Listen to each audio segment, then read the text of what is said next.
Friends, आज हम integer के लास्ट कॉन्सेप्ट डिवीजन को देखेंगे कि डिवीजन की प्रॉपर्टीज क्या क्या होती हैं।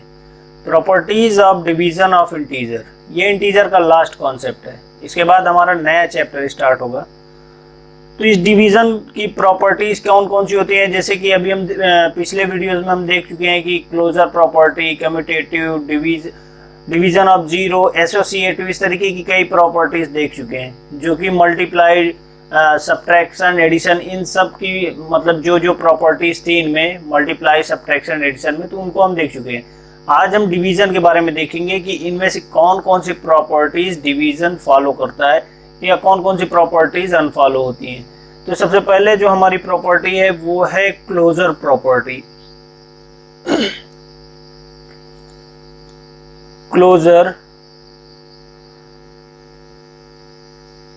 प्रॉपर्टी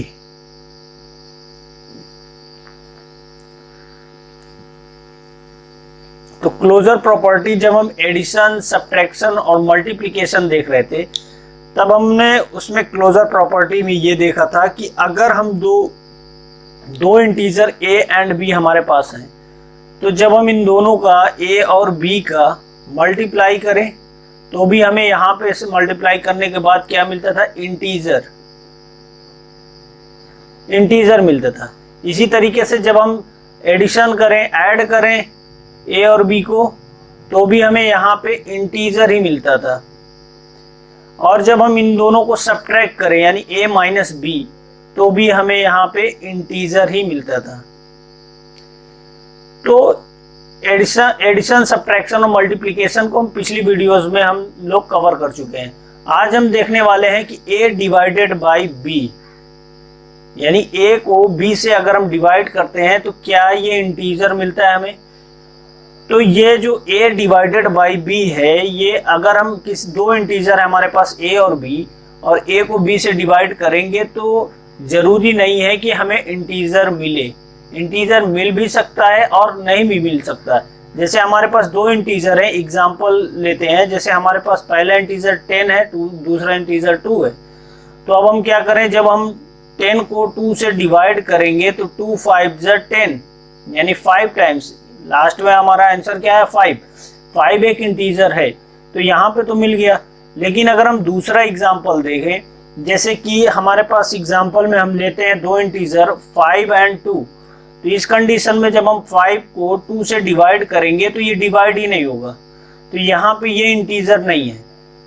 तो इस तरीके से हम बोल सकते हैं कि closure division, properties of division में क्लोजर प्रॉपर्टी जो है वो डिवीजन कभी इसको फॉलो करता है, क्लोजर प्रॉपर्टी को, और कभी कभी नहीं भी फॉलो करता। तो we can say that integer are not closed under division, यानी कि जरूरी नहीं है कि डिवीजन क्लोजर प्रॉपर्टी को फॉलो ही करे, कर भी सकता है और नहीं भी कर सकता। तो इस तरीके से हमने क्लोजर प्रॉपर्टी देखी। सेकंड प्रॉपर्टी हमारी क्या होती है, कम्यूटेटिव प्रॉपर्टी।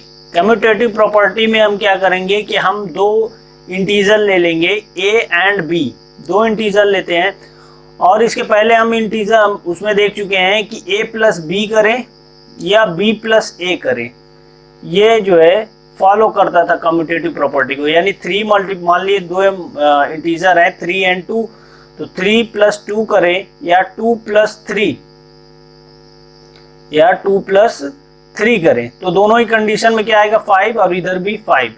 इसी तरीके से माइनस वाला जो था वो फॉलो नहीं कर रहा था। माइनस भी क्या, 3 माइनस 2 कर देंगे और इधर 2 माइनस 3 कर देंगे, तो दोनों का अलग अलग आंसर आएगा। यहाँ पे तो 1 आ जाएगा और यहाँ पे -1 आ जाएगा, तो माइनस नहीं फॉलो करता था। मल्टीप्लाई भी फॉलो करता है, क्योंकि 3 मल्टीप्लाई 2 करें या फिर 2 मल्टीप्लाई 3, तो दोनों ही कंडीशन में 6 ही आएगा, जो कि कम्यूटेटिव प्रॉपर्टी को फॉलो करता था। आज हम देखने वाले हैं कि कम्यूटेटिव प्रॉपर्टी को डिवीजन फॉलो करता है, यानी तो डिवीजन में देखेंगे, मान लीजिए कि हमारे पास दो इंटीजर है 3 एंड 2 को ही लेते हैं, तो 3 डिवाइडेड बाई 2 करें, यहाँ पे 3 डिवाइडेड बाई 2 करें या फिर 2 डिवाइडेड बाई 3 करें, क्या दोनों ही कंडीशन में आंसर आ रहा है। तो 3/2, यहाँ पे आप देख सकते हैं 3/2 और 2/3, तो 2/3, तो यहाँ पे तो दोनों अलग अलग आ रहे हैं। एक सिंपल एग्जांपल लेते हैं, ये नॉट इक्वल आएंगे, तो एक सिंपल एग्जांपल लेके देखते हैं इसको।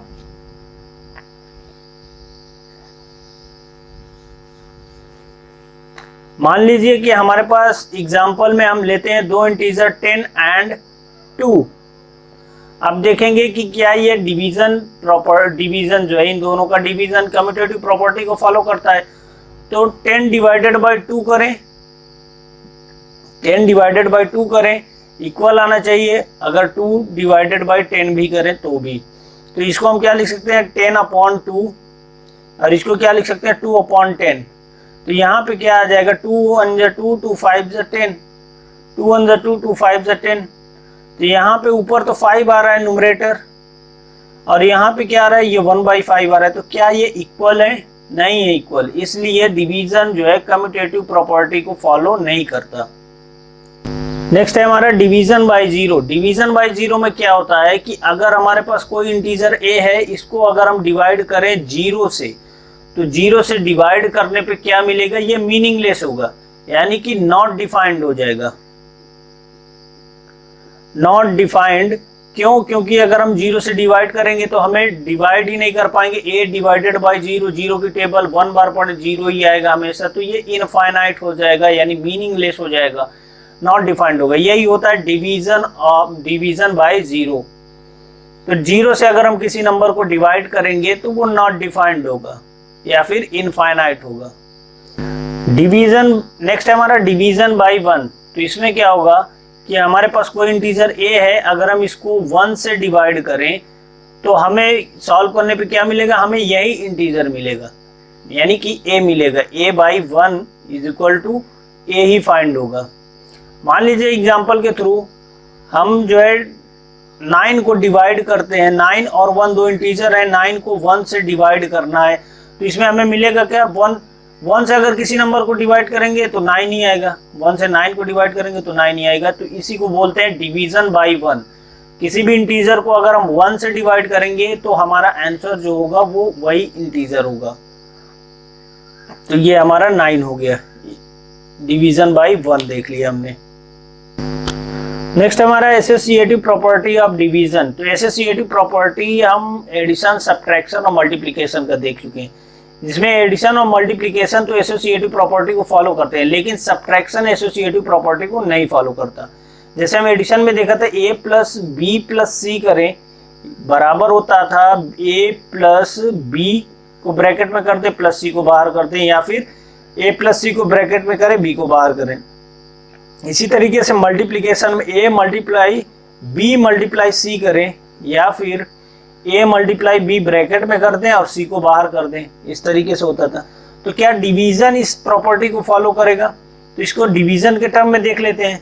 तो डिवीजन में यही फॉलो करना चाहिए। a b c मान लीजिए 3 इंटीजर है हमारे पास, तो डिवीजन में क्या होना चाहिए a divided by b bracket में डिवाइडेड बाई c, इस तरीके से फॉलो, और इक्वल आना चाहिए। अगर फॉलो करता है तो इक्वल आएगा। तो a डिवाइडेड बाई b और डिवाइडेड बाई c। तो इसको डायरेक्ट एग्जांपल के थ्रू समझ लेते हैं। मान लीजिए हमारे पास 3 इंटीजर हैं, एग्जांपल के थ्रू देखते हैं। तो हमारे पास 3 इंटीजर हैं, पहला हो गया 64, सेकंड हो गया 8 और तीसरा हो गया 4। अब इस कंडीशन में रखने पर दोनों तरफ इक्वल आना चाहिए। तो 64 a मान लेते हैं 64 है, डिवाइडेड बाई b की जगह 8 डिवाइडेड बाई c की जगह 4 रख दें, और इक्वल अगर फॉलो करता है तो इक्वल आएगा, यानी 64 डिवाइडेड बाई 8 और बाहर डिवाइडेड बाई 4 आ जाना चाहिए। तो सॉल्व करेंगे इसको, पहले ब्रैकेट के अंदर सॉल्व करेंगे। तो 64 डिवाइडेड बाई ब्रैकेट के अंदर क्या आ जाएगा 4 1 या 8/4 डायरेक्ट ऐसे लिख लीजिए आप, और यहाँ पे इक्वल का साइन 64/8 लिख लेते हैं ऐसे, और डिवाइडेड बाई 4 बाहर कर देते हैं। तो यहाँ पे अब क्या आएगा 64 डिवाइडेड बाई 4 1 जा 4, 4 2 जा 8, यानी ब्रैकेट हटा देते हैं तो यहाँ पे 2/1, तो 1 नीचे लिखा नहीं जाता, डायरेक्ट 2 लिख देते हैं, इज इक्वल टू 8 1 जा 8, 8 8 जा 64। तो यहाँ पे 8/1 लिखना चाहिए, तो 1 नीचे नहीं लिखा जाता तो 8 लिख दिए, डिवाइडेड बाई 4 यहाँ पे हो गया। अब क्या करेंगे कि 64 डिवाइडेड बाई 2 और यहाँ पे 8 डिवाइड बाई 4। तो 2 से 64 को डिवाइड करेंगे तो पहले 2 से 3 को डिवाइड करेंगे, 2 3 जा 6, फिर 2 से 4 को डिवाइड करेंगे, 2 जो 4, यहाँ पे 2 हो जाएगा, 2 जो 4 यानी 32 आ गया इधर। और यहाँ पे 4 1 जो 4, 4 2 जो 8, तो यहाँ पे आ रहा है 32 और एक तरफ आ रहा है 2 जो कि नॉट इक्वल है। तो इस तरीके से ये जो प्रॉपर्टी है डिवीजन वो एसोसिएटिव प्रॉपर्टी को फॉलो नहीं करेगा, क्योंकि ये जो है नॉट इक्वल आ रहे हैं। तो ये थे हमारी प्रॉपर्टीज ऑफ डिवीजन, डिवीजन की सारी प्रॉपर्टीज थी। अब इससे रिलेटेड हम चैप्टर देखेंगे। एक्सरसाइज हमारा है 1D एक्सरसाइज पूरी तरीके से डिवीजन ऑफ इंटीजर पर बेस्ड है। तो ये इन कॉन्सेप्ट को जानने के बाद 1D एक्सरसाइज एकदम इजी हो जाएगी, आसानी से आप उसको सॉल्व कर सकते हैं।